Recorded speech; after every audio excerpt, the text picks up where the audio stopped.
같이 봉독했으면 좋겠습니다. 사무엘상 20장 24절에서 42절, 20장 제가 24절을 읽고 42절까지 끝절까지 한 절씩 교독하겠습니다. 다윗이 들에 수문이라 초하루가 되매 왕이 앉아 음식을 먹을 때에 왕은 평시와 같이 벽 곁 자기 자리에 앉아 있고 요나단은 서 있고 아브넬은 사울 곁에 앉아 있고 다윗의 자리는 비었더라. 그러나 그날에는 사울이 아무 말도 하지 아니하였으니 이는 생각하기를 그에게 무슨 사고가 있어서 부정한가 보다, 정령이 부정한가 보다 하였음이더니 이튿날 곧 그 달의 둘째 날에도 다윗의 자리가 여전히 비었으므로 사울이 그의 아들 요나단에게 묻되 이새의 아들이 어찌하여 어제와 오늘 식사에 나오지 아니하느냐 하더니 요나단이 사울에게 대답하되 다윗이 내게 베들레헴으로 가기를 간청하여 나건대 나에게 가게 하라. 우리 가족이 그 성읍에서 제사할 일이 있으므로 나의 형이 내게 오기를 명령하였으니 내가 내게 사랑을 받고 내가 가서 내 형들을 보게 하라 하였으므로 그가 왕의 식사 자리에 오지 아니하나이다 하니 사울이 요나단에게 화를 내며 그에게 이르되 폐영 무도한 계집의 소생아, 내가 이새의 아들을 택한 것이 내 수치와 내 어미의 벌거벗은 수치됨을 내가 어찌 알지 못하랴. 내 아들이 땅에 사는 동안은 너와 내 나라가 든든히 서지 못하리라. 그런즉 이제 사람을 보내어 그를 내게로 끌어오라. 그는 죽어야 할 자니라 한지라. 요나단이 그의 아버지 사울에게 대답하여 이르되 그가 죽을 일이 무엇이니까 무엇을 행하였나이까. 사무엘이 요나단에게 간청을 던져 죽이려 한지라. 요나단이 그의 아버지가 죽이려고 결심한 줄 알고 심히 노하여 식탁에서 떠나고 그 달의 둘째 날에는 먹지 아니하였으니 이는 그의 아버지가 다윗을 욕되게 하였으므로 다윗을 위하여 슬퍼함이었더라. 요나단이 작은 아이를 데리고 다윗과 정한 시간에 들로 나가서 아이에게 이르되 달려가서 내가 쏘는 화살을 찾으라 하고 아이가 달려갈 때에 요나단이 화살을 그의 위로 지나치게 쏘니라. 아이가 요나단이 쏜 화살이 있는 곳에 이를 즈음에 요나단이 아이 뒤에서 외쳐 이르되 화살이 내 앞쪽에 있지 않냐 하고 요나단이 아이 뒤에서 또 외치되 지체 말고 빨리 다름질하라 하매 요나단의 아이가 화살을 주워 가지고 주인에게로 돌아왔으나 그 아이는 아무것도 알지 못하고 요나단과 다윗만 그 일을 알았더라. 요나단이 그의 무기를 아이에게 주며 이르되 이것을 가지고 성읍으로 가라 하니 아이가 가매 다윗이 곧 바위 남쪽에서 일어나서 땅에 엎드려 세 번 절한 후에 서로 입맞추고 같이 울되 다윗시바다니 42절까지 읽겠습니다. 요나단이 다윗에게 이르되 평안히 가라. 우리 두 사람이 여호와의 이름으로 사여 이르기를 여호와께서 영원히 나와 너 사이에 계시고 내 자손과 내 자손 사이에 계시리라 하였느니라 하니 다윗은 일어나 떠나고 요나단은 성읍으로 들어가니라. 아멘. 하나님 말씀입니다. 지금 우리가 계속 보고 있는 말씀, 어제까지 이 신변의 위협을 느낀 다윗, 사울이 계속해서 다윗 자기를 죽이려고 하니까 이 위협을 느낀 다윗이 이제 요나단에게 도움을 요청하게 되고요. 이제 요나단이 다윗을 돕게 됩니다. 그래서 다윗이 이제 들로 나가게 되죠. 피하고 이제 도피하게 되는데 이제 그 도피한 다윗에게 요나단이 자기가 신호를 줄 때까지 기다리라. 이렇게 얘기를 서로 약속을 합니다. 그래서 자기 아버지의 그 사울의 마음이 어떤지, 정말 자기 아버지가 너를 죽이려고 하는지 확인하고 너에게 알려주겠다. 이런 서로 약속을 하게 됩니다. 다윗은 이제 들에서 여전히 숨어 있게 되고요. 요나단은 이제 아버지와 함께 식사하는 시간을 갖게 되는데 그 식사하는 그 자리에 군대 장관 아브넬 그리고 요나단이 그리고 사울이 이제 함께 참석을 하게 됩니다. 당연히 그 식사 자리에 같이 참석해야 할 다윗이 오지 않은 거죠. 당연히 이제 참석할 수가 없습니다.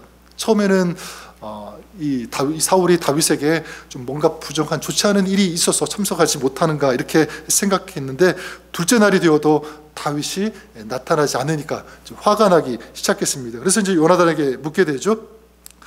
27절에 보니까 이튿날 그 달의 둘째 달에도 다윗의 자리가 여전히 비었으므로 사울이 그의 아들 요나단에게 묻되 이새의 아들이 어찌하여 어제와 오늘 식사에 나오지 아니하느냐 하니 요나단은 이제 이 사울의 본심을 파악하기 시작합니다.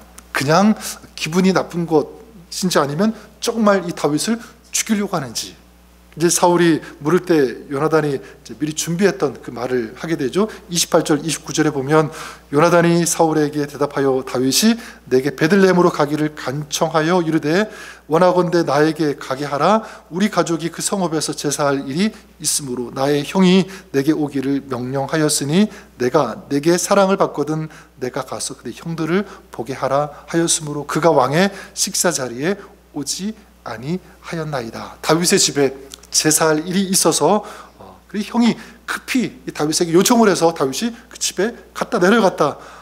그래서 나에게 요청을 해서 나는 가라고 내가 허락을 해줬다. 이렇게 자기 아버지 사울에게 얘기를 해줍니다. 자, 이 말을 들은 사울이 굉장히 화가 났습니다. 그래서 이 요나단에게 이런 말을 하죠. 30절에 보면 사울이 요나단에게 화를 내며 그에게 이르되 패역 무도한 계집의 소생아 내가 이새의 아들을 택한 것이 내 수치와 내 어미의 벌거벗은 수치됨을 내가 어찌 알지 못하랴.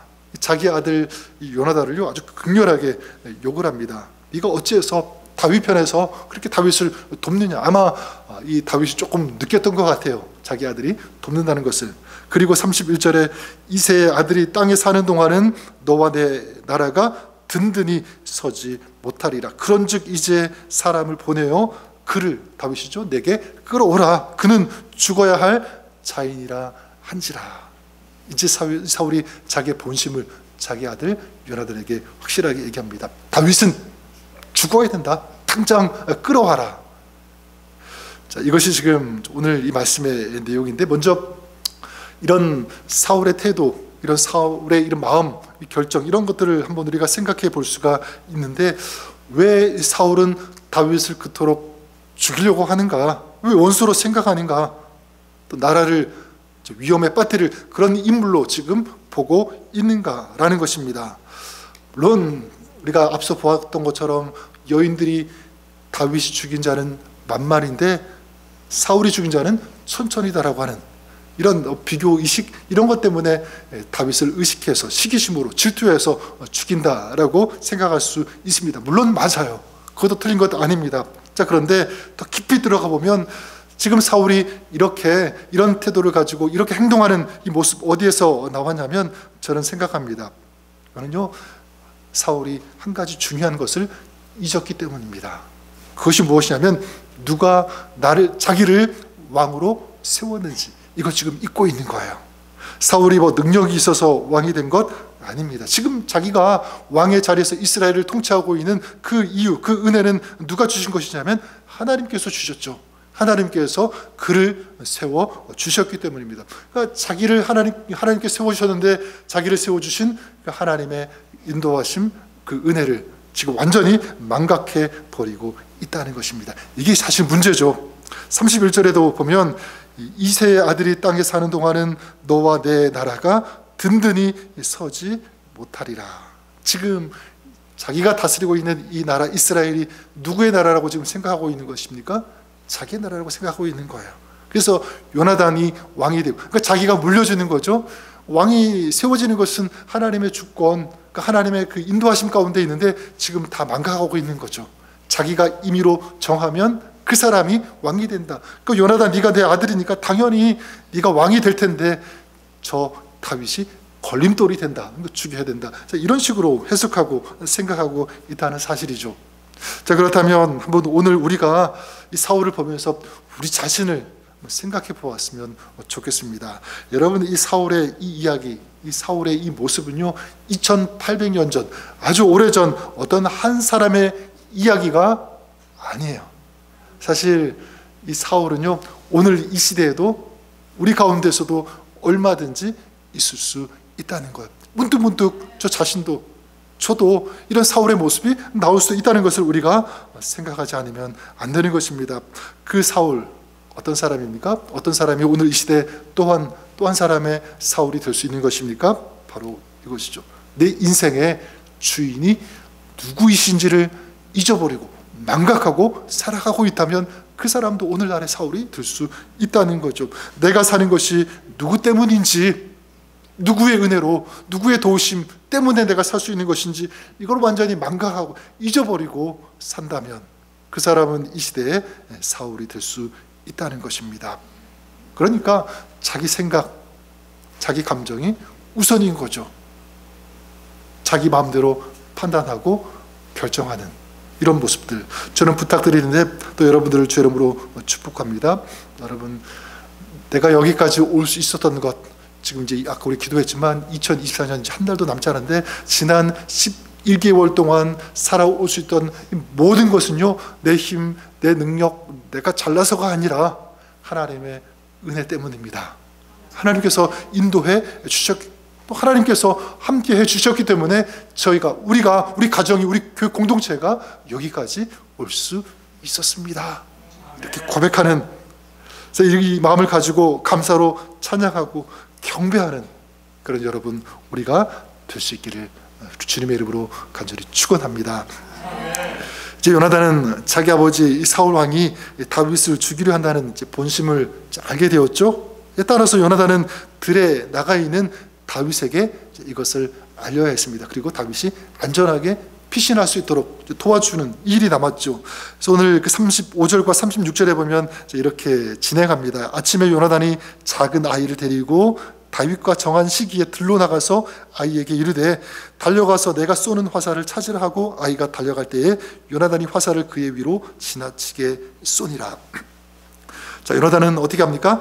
다윗이 숨어 있는 것보다 훨씬 더 멀리 화살이 날아갈 수 있도록 멀리 쏘게 됩니다. 근데 사실 이것은 다른 사람들은 알지 못하지만 이미 다윗과 요나단이 서로 약속한 거예요. 그래서 내가 화살을 멀리 쏘고 너무 멀리 화살이 떨어졌다, 이런 소리를 내 종 아이에게 외치면 너는 그 소리를 듣고 이것은 사울이 너를 죽이려고 하는 사인으로 알고 도망해야 된다, 이렇게 약속한 것입니다. 자, 이제 다윗과 요나단이 이제 어쩔 수 없이 이제 헤어지게 되는 그런 일이 남았습니다. 이제 이별하게 되는데 41절에 아이가 가매 다윗이 곧 바위 남쪽에서 일어나서 땅에 엎드려 3번 절한 후에 서로 입 맞추고 같이 울되 다윗이 더욱 심하더니, 이렇게 마치고 있습니다. 저는 이 모습이 어쩌면 이 성경에서요 가장 아름다운 장면, 모습 중에 하나가 아닐까 이렇게 생각합니다. 다윗은 목숨을 걸고 자기를 구해준 요나단을 향해서 친구인데 엎드려서 절을 하는 이 모습, 그리고 비록 아이지만 서로 안고 서로 기도하고 눈물을 흘려주는 그런 모습, 이제 다시 만날 수 없는 슬픔, 아픔, 이런 것들을 다 이 눈물 속에 담은 거죠. 녹인 거죠. 서로를 존귀 여기고 있는 그런 모습들, 이게 지금 이 다윗과 요나단의 모습입니다. 저는 이것이 저에게 또 우리에게 감동을 준다고 생각합니다. 서로 어떻게 하고 있는 거죠? 아끼고 있는, 사랑하고 있는 그 모습입니다. 저는 한번 곰곰이 저에게 한번 생각을, 이런 질문을 던져봅니다. 나는 이런 사람이 있는가? 이런 관계의 사람. 여러분은 어떻습니까? 이런 관계의 사람이 여러분들 있습니까? 또 이런 공동체가 있습니까? 만약 있다면 여러분 가장 축복된 사람이라고 생각해요.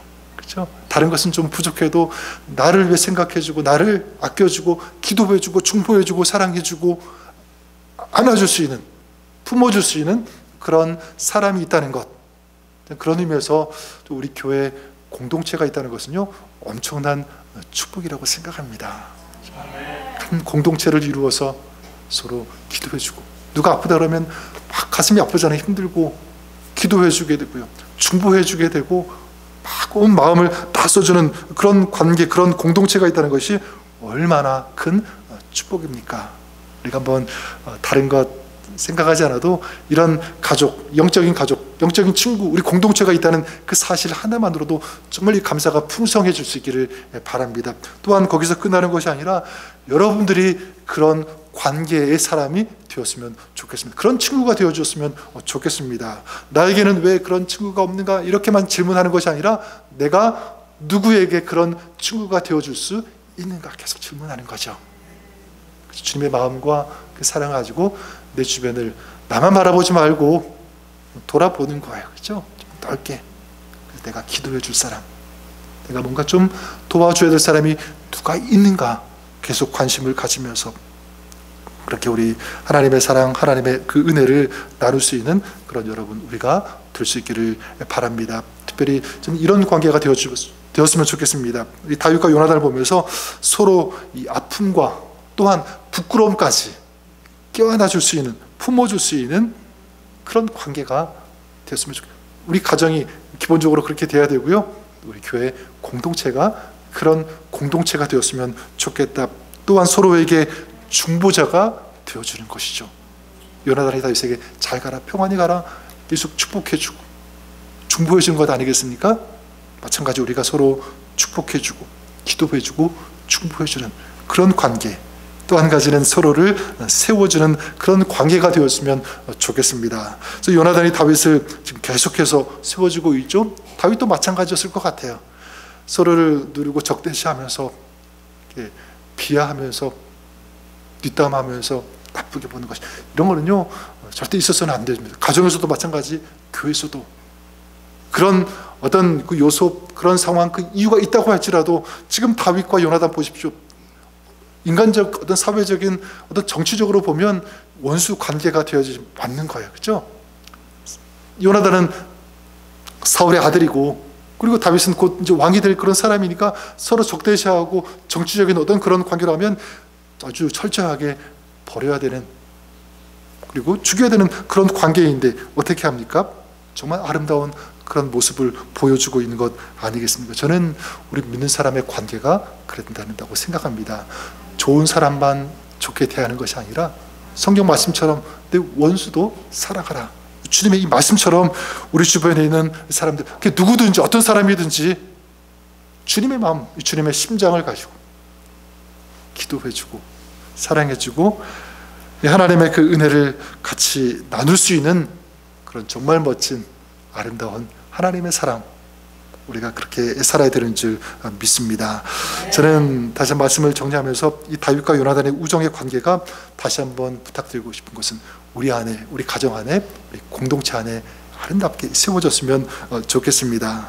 무엇보다도 다른 사람이 나에게 이런 사람이 되어 주었으면 좋겠다 기대하는 것도 좋지만 먼저는요, 내가 그런 사람이 되어주기를 결단하시기를 바랍니다. 특별히 우리 주변에 나를 위해 기도해주고 같이 아파해주고 중보해주시는 그런 분들이 있다는 것, 그런 공동체 지체들이 있다는 것 다시 한번 생각하면서 감사하시는 그런 여러분 될 수 있기를 바랍니다. 살아가면서 그렇잖아요. 다윗이 승승장구하고 모든 일이 잘 되는 것이 아니라 도망가야 할 때, 피해야 할 때, 죽음의 위협을 느낄 때, 외로울 때 많이 있었잖아요. 근데 누가 있었기 때문에 버틸 수 있고 이겨나갈 수 있었습니까? 오늘 말씀에 요나단이 있었기 때문에 저 여러분들이 그런 사람이 되었으면 좋겠습니다. 또 여러분 주변에 그런 아름다운 영적인 친구가 있기를 바랍니다. 저는 오늘 이 다윗과 요나단의 이 모습, 특별히 이 친구 다윗을 살리기 위해서 요나단이 지금 행하고 있는 이 모습을 보면서 떠오르는 분이 있어요. 그분이 누구냐? 바로 예수 그리스도, 우리 주님이십니다. 예수님은 우리의 가장 좋은 친구, 영원한 친구가 되어주시는 줄 믿습니다. 우리를 위해서 이 땅에 육신의 몸을 입고 우리와 똑같은 몸을 입고 오셨잖아요. 우리와 함께 하시기 위해서, 우리 구원해 주시기 위해서, 영원한 친구가 되어주시기 위해서. 그것이 바로 이 성탄절입니다. 성탄절의 목적, 메시지는 바로 그것 아니겠습니까? 바로 우리를 위해서 십자가에서 죽으시고 또 예수님은 부활하셨습니다. 자, 이것은 구약에서 우리에게 약속한 것인데 그 주님의 그 약속 성취하셨잖아요. 요나단이 다윗과 약속한 것을 지킨 것처럼 예수님도 우리에게 약속하신 이 모든 것들을 정말 온전히 완전하게 성취하신 줄 믿습니다. 또한 주님은 우리에게 약속하십니다. 내가 너와 영원히 함께 하리라. 이게 정말 얼마나 큰 위로가 되는 약속의 말씀인지 몰라요. 여러분, 다윗과 같이 우리도 아플 때 있죠. 힘들 때 있습니다. 외로울 때 있습니다. 내 힘으로 감당하지 못할 때, 부족할 때, 그래서 너무 좌절될 때 순간순간 참 많이 있을 거예요. 가정에서 일할 때, 사역할 때 언제든지 그런 일이 있을 수 있는데 여러분, 그럴 때마다 우리의 아픔, 우리의 연약함을 아시고 중보해 주시고 기도해 주시면서 또 함께 하시면서 우리에게 힘과 능력을 더해 주시는 우리 주님이 계심을, 우리 영원한 친구가 되시는 예수님, 우리 주님이 계심을 믿고 감사하시는 그런 여러분 되시기를 바랍니다. 우리 사람은 잘 돕지 못해도 우리 주님은 능치 못함이 없으신 하나님, 우리의 아픔, 우리의 눈물을 모두 쓰시고 깨끗게 하시고 치유하시며 회복시켜 주시는 그분이 바로 예수 그리스도 우리 주님이신 줄 믿습니다. 언제나 이렇게 변함없이 우리의 친구가 되어주시는 그 주님, 함께 동행하시며 우리 모든 것들을 아시는 그 주님으로 인하여 위로와 힘과 용기와 소망을 다시 한번 가지시는 2024년 12월 승리하는 우리 한 달이 될 수 있기를 우리 주님의 이름으로 간절히 축원합니다. 기도하겠습니다. 하나님 아버지, 2024년 12월 성탄절을 우리가 준비하며 맞이하면서 우리에게 약속하신 그 약속의 말씀을 성취하시고 이 땅에 오시고 우리를 구원해 주시고 또 오늘도 앞으로도 영원히 우리와 함께 하실 그 주님을 생각합니다. 묵상합니다. 그 주님 때문에 감사를 드립니다. 다른 것 부족해도 주님께서 나의 가장 좋은 친구가 되어 주시고 우리를 위로해 주시고 우리와 동행하신다는 이 사실 하나만으로도 우리는 이길 수 있는 줄 믿습니다. 이 믿음을 가지고 오늘을 살아가는 또 주님 안에서 주님과 동행하면서 승리하는 그런 저희들 되게 하여 주시옵소서. 예수님의 이름으로 감사드리며 기도드립니다. 아멘.